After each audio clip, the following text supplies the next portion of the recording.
E a seção 2 de dissídios individuais decidiu que reclamações constitucionais não influenciam o prazo para ingresso com ação rescisória. O colegiado entendeu que o período de tempo deve ser contado a partir do trânsito em julgado da última decisão do processo originário. Daniel Vasques traz as informações deste julgamento. Oi, Daniel. Oi, Anderson. Oi, Luana. De acordo com o colegiado, a reclamação tem natureza de ação autônoma e, portanto, não altera o marco inicial do prazo previsto no Código de Processo Civil.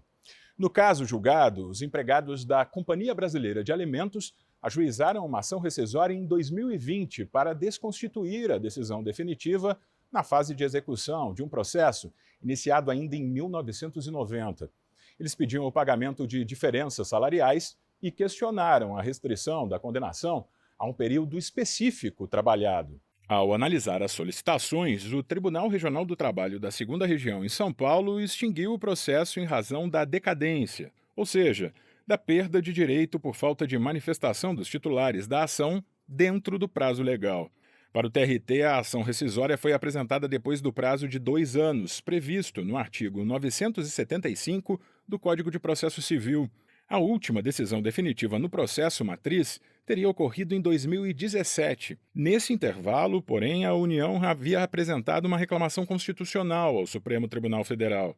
Esse tipo de ação visa preservar a competência do tribunal e garantir a autoridade das decisões tomadas pela Corte. Em maio de 2018, o STF negou o segmento ao pedido. No recurso ao TST, os empregados argumentaram que o prazo para dar entrada na ação rescisória deveria começar a partir do momento em que a decisão do STF se tornou definitiva, porque a reclamação constitucional teria como objetivo reformar completamente a decisão anterior.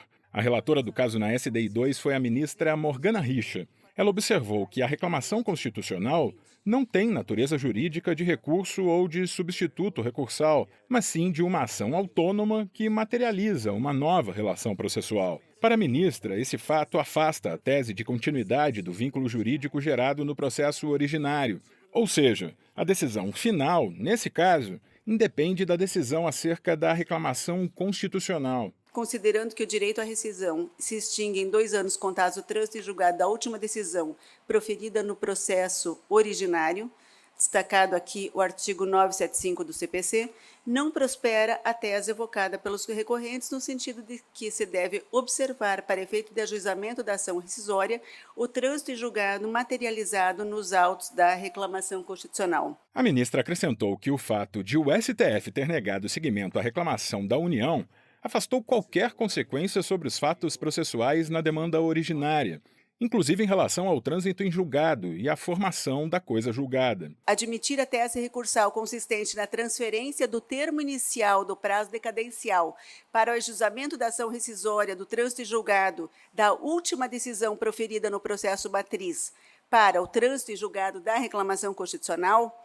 resultaria na postergação do prazo a que alude o artigo 975 do CPC, importando por via oblíqua e ao arrepio do ordenamento jurídico na concessão de benefício injustificável. O ministro Douglas Alencar lembrou que não cabe reclamação após o trânsito em julgado, mas sim antes. O parágrafo 6º do mesmo artigo 988 é claríssimo no sentido de assentar que a inadmissibilidade ou o julgamento do recurso interposto contra a decisão proferida pelo órgão reclamado não prejudica a reclamação. O voto da relatora foi aprovado por unanimidade.